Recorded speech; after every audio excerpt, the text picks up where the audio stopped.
Complejo a la carta. ¿Cuál es el tuyo?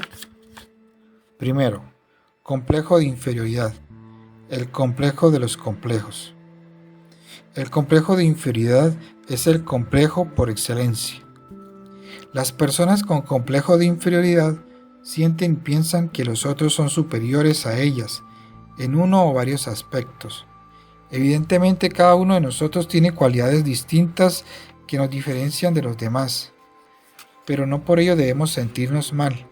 Lo que les ocurre a las personas acomplejadas es que esas cualidades que nos hacen ser lo que somos, les hacen sufrir, porque consideran que esa diferencia es la evidencia de que los demás son superiores y que ellas son inferiores. Generalmente, cuando una persona se siente inferior, opta por la resignación, es decir, cree que la opinión, comentarios, comportamientos y actitudes de los demás siempre son más interesantes que los suyos. Asimismo, no se considera merecedora de ninguna atención especial, tampoco espera que los demás hagan algo por ella. Eso provoca que aparezca una actitud de modestia y timidez exageradas. Constantemente se muestra insegura e inhibida. Parece como si se disculpase por el mero hecho de estar viva. En otras ocasiones, en lugar de resignación, la persona puede intentar adoptar un falso sentimiento de superioridad que sirve para ocultar el problema de fondo ante uno mismo y ante los demás. Es lo que llamamos complejos de superioridad y al que le dedicamos la siguiente sección. Segundo, complejo de superioridad, la otra cara de la moneda. ¿Conoces a alguien que constantemente está alardeando de que es superior al resto de los mortales? Que solo dice las cosas que los demás hacen mal y lo bien que lo harían ellos. Las personas con este complejo se muestran altaneras, orgullosas, altivas, soberbias, arrogantes, desdeñosas, inflexibles y vanidosas. Tienden a mostrarse indiferentes ante las actitudes y opiniones de los demás, pero en realidad son muy susceptibles ante las mismas, ya que hieren fácilmente su sensibilidad. ¿Puede alguien estar acomplejado por sentirse superior a los demás? Evidentemente no. La razón por la que esto se considera un complejo es porque en realidad esta actitud de superioridad encubre un sentimiento de inferioridad.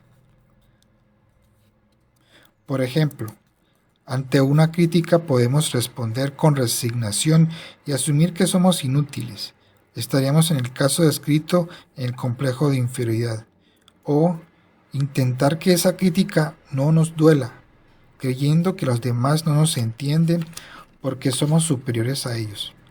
En este último caso estaríamos en lo que llamamos complejo de superioridad.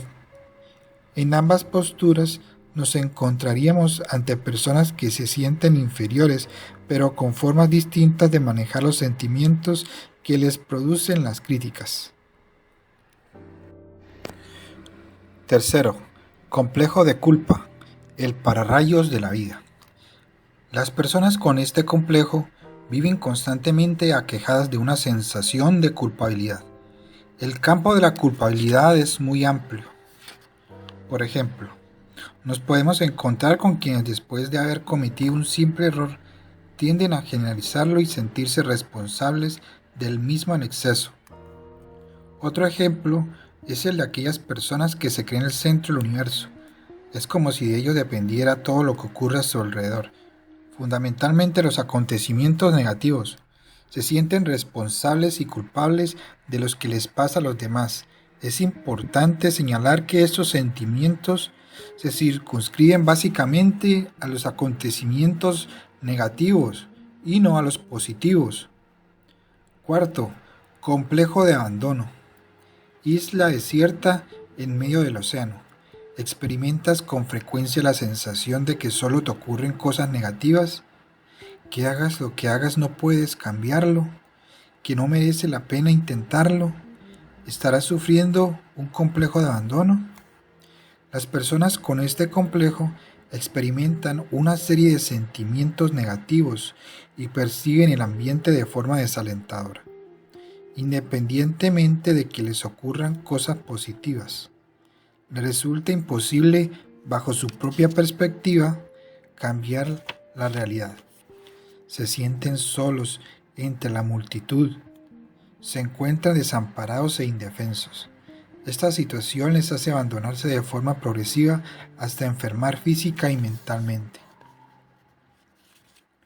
Por ejemplo, las personas que acaban desarrollando este complejo tienden fácilmente a dejarlo todo o una buena parte de sus quehaceres diarios y a verbalizar frases como "no me entienden", "da igual lo que haga, que no lo van a comprender", "da lo mismo", "no merece la pena que lo siga intentando", "todo es inútil" o "no puedo más". Quinto, complejos sobre la imagen corporal, orejotas, 4 ojos, bola de billar. Todos conocemos personas que se sienten acomplejadas porque son gorditas, usan gafas o les falta alguna parte de su cuerpo. Otros lo pasan mal por las cosas que les dicen: enano, rollizo.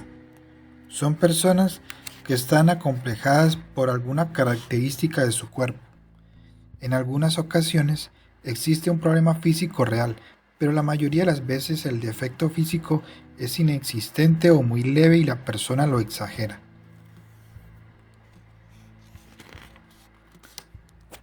Sexto, complejo de Superman, los demás a la vista de pájaro. Relacionado con el punto anterior y enlazándolo con el complejo de superioridad, merece la pena dedicar un apartado especial a señalar la tendencia observada en algunos hombres a manifestar su supremacía física o mental por encima de cualquier otra figura masculina. Es el llamado complejo de Superman o de Superwoman en el caso de las mujeres. Su interés se centra casi exclusivamente en mostrar la superioridad a través del físico, lo cual se observa a menudo en los gimnasios, o de alguna actividad mental como por ejemplo el ajedrez. Necesitan sobresalir en un aspecto concreto para compensar el sentimiento de inferioridad que han podido o pueden estar experimentando. Prácticamente toda su vida gira en torno a ese aspecto, no como una forma de disfrutar de ello, sino para demostrar su superioridad en ello. Séptimo, complejo de Peter Pan o del hombre que no quería crecer.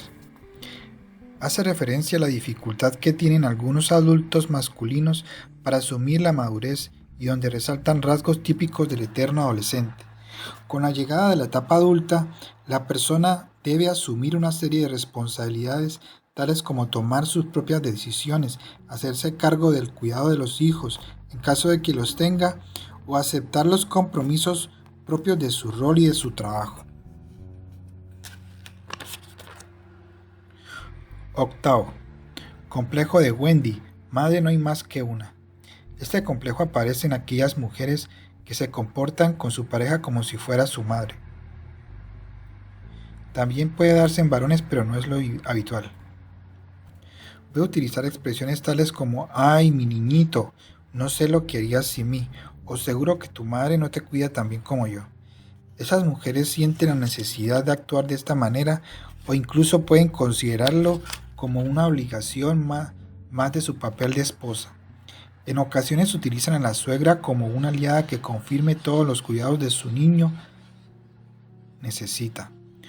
Como puedes comprender, el mejor marido para una Wendy es precisamente un Peter Pan. Después de haber leído todo esto, ¿con qué complejo te identificas?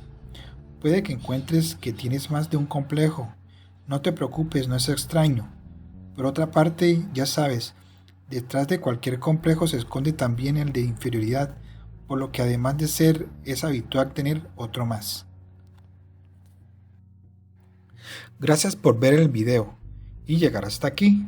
Si te ha gustado el tema, puedes ver los demás videos de los capítulos que he dejado en la descripción del video, relacionados al libro Vivir sin complejos. También he hecho un video exclusivo sobre cómo salir de esto, desprogramando toda una vida de complejos. Este video es exclusivo y lo puedes ver en Patreon. Así que ya sabes, si te ha gustado el contenido de mis videos, puedes ayudarme a seguir creciendo con una pequeña donación a PayPal o Patreon. O también puedes suscribirte y darle a like a mi canal de YouTube.